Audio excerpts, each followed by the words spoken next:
Doctor Bhuvaneswaran, Coimbatore. இப்போ முந்தா நேத்து வந்து என்னுடைய நண்பர் ஒருத்தர் என்னை பார்க்க வந்திருந்தாரு. ஒரே வருத்தம் அவருக்கு.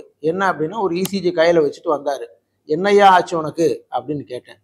"சார், என்னுடைய இசிஜில வந்து ஒரு பிளாக் இருக்குன்னு சொல்லிட்டாங்க சார்" அப்படின்னேன். நான் உடனே சிரிச்சுட்டே சொன்னேன், "அட இசிஜில தான் ஏன் பிளாக் இருக்கு? அதை பத்தி நீ ஏன் பயப்படுற?" அப்படின்னா, "சார், அப்போ இசிஜில இருக்கிற பிளாக் வேறங்களா? அப்போ இசிஜில பிளாக் அப்படின்னா அது ஹார்ட் பிளாக் இல்லையா?" அப்படின்னு ஒரு ஒரு இன்னசென்ட்டாக, அதாவது ரொம்ப ஒரு என்ன சொல்ல, குழந்தை மாதிரி அந்த கேள்வி கேட்டார். அதை பற்றி ஒரு சின்ன விளக்கம். நீங்கள் முக்கியமாக என்ன புரிஞ்சுக்கணும் அப்படின்னா, இசிஜி என்பது நம்ம எல்லாத்துக்கும் தெரியும், நம்முடைய இருதயத்தின் உள்ள அந்த பயோ எலக்ட்ரிசிட்டி என்று சொல்லக்கூடிய மின்சார அலைகளை பதிவு செய்யக்கூடிய ஒரு ஒரு டெஸ்ட், ஒரு பரிசோதனை. இதில் வந்து பார்த்தீங்கன்னா, இப்போ நம்ம இருதயத்தில் வந்து ஒரு சுவிட்ச் போர்டு இருக்குது மேலே, அதுக்கு வந்து எஸ்ஏ நோடுன்னு சொல்லுவோம்.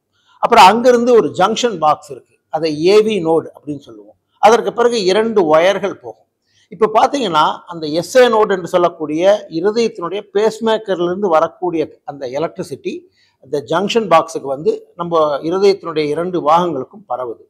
இந்த பரவுவதில் தடைகள் அல்லது ஸ்லோனஸ் ஆச்சா, அதை வந்து இசிஜியில் வரக்கூடிய வலது பக்கமானால் ரைட் பண்டில் பிரான்ச் பிளாக் என்று சொல்லுவோம், இடது பக்கம்னா லெஃப்ட் பண்டில் பிரான்ச் பிளாக்னு சொல்லுவோம்.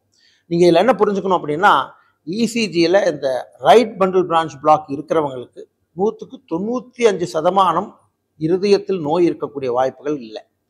அதே சமயத்தில் லெஃப்ட் பண்டில் பிரான்ச் பிளாக் அப்படின்னு சொல்லக்கூடிய இசிஜியில் வரக்கூடிய அந்த இடது பக்க அப்படின்னா, அதில் ஒரு 30லிருந்து 40% இருதய நோய் இருக்கிற வாய்ப்பு இருக்குது. அது வந்து ப்ரெஷர்னால கூட வரலாம். அதனால் இசிஜி பிளாக் அப்படிங்கிறது, இருதய பிளாக்னா என்ன?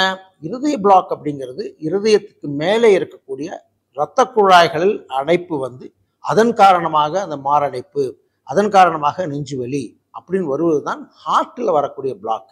அதனால் நண்பருக்கு சொன்னேன், "நண்பா, பயப்பட வேண்டாம், உன்னுடைய இசிஜியில் தான் பிளாக் இருக்குது, அந்த பிளாக்குக்கு கண்டிப்பாக பயப்பட வேண்டாம், உன்னுடைய மற்ற பரிசோதனைகள் எக்கோ எல்லாம் நார்மலாக இருக்குது, அதனால் எனக்கு எந்த கவலையும் பட வேண்டாம், அதனால் இந்த பயத்துக்கும் இந்த பிளாக்குக்கு அந்த பிளாக்குன்னு நினைக்க வேண்டாம்" அப்படின்னு சொல்லி அவரும் சந்தோஷமாக போனார்.